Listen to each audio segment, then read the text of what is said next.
أنا مبسوطة كتير وقلبي كتير كبير، مبسوطة بوجودكم، مبسوطة بكل الأشخاص الموجودين، بالممثلين كلهم، حبيبات قلبي. هيدا دليل قديش في محبة وفي إيد وحدة عن جد بالإنتاج وبالدراما وبالسينما بلبنان. ماجي عملين كوميديين ورا بعضهم، فرق شوي بسيط بيناتهم بين بيبي وبين فيتامين، قد ايه كان في عندك صعوبة لحتى تقدمي هالمرة كوميديا مختلفة؟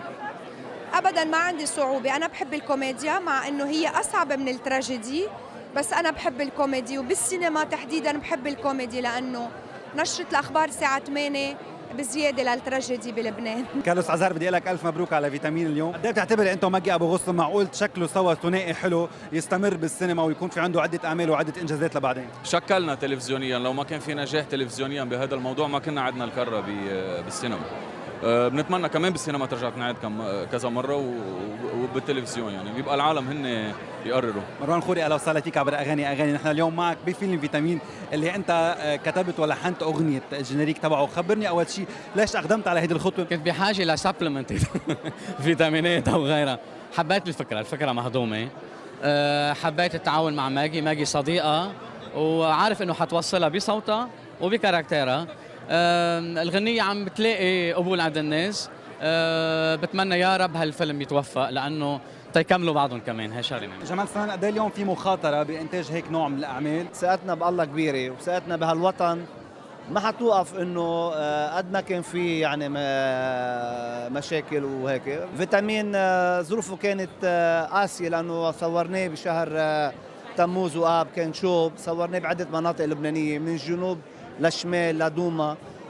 فيلم لبناني بامتياز. المخرج إلي حبيب، خبرني قد ايه ايمانك كبير بفيتامين؟ كبير كتير، لأنه اشتغلناه من قلبنا وحبينا نعمل إذا بدك ستيب جديدة عن بيبي هديك السنة. يعني نحن حاطين براسنا إنه إن شاء الله كل سنة بدنا نعمل فيلم أحسن من اللي قبله. وفيتامين يعني جانر تاني عن الفيلم اللي قبله، أكبر، أضخم، نوعه أضخم، هو أدفنتشر كوميدي، يعني مش بيور رومانتيك كوميدي. فيتامين هو فيلم سينمائي عائلي. انبسطت حبيت كون فيه لأنه حبيت إنه العائلة كلها تحضر سينما بالعيد.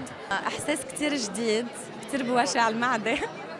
ما بعرف شو بدي أحس، كتير overwhelming الإحساس وكتير حلو. عم نضلنا نجرب إنه على القليلة شوي نسيون همومهم أو نعطيهم هيك كم ساعة بسط. بدي أقول لها ألف مبروك من قلبي، أولاً لزميلتي يلي أنا بشوف حالي فيها، وللمهضومة ماجي، وبدي أقول لها إنه أنا مبسوطة فيها كتير وألف مبروك، لأنها هي فنانة فيها كتير من التواضع، فيها كتير من المحبة، فأنا مأكد إنه ربنا رح يعطيها على قد نيتها. ماجي يعني باعتبار هي بطلة الفيلم، هو فيلم دمه خفيف كوميدي لايت اجتماعي ذكي مهضوم، فكرة ذكية كتير. أنا حبيتها وقت ما حكى لي عنها الأستاذ جمال سنان. لما بتشوف في أفلام عم تنزل على هالقد مستوى عالي من التقنية بالتصوير والممثلين اللي شاطرين والمخرجين والإنتاج العالي، بقى بلاقي إنه يلا يمكن قربنا نبلش نشارك بمهرجانات وأفلامنا تربح، لأنه هذا شيء كتير مهم وبيعود نجاحه لكل ممثل وكل فنان.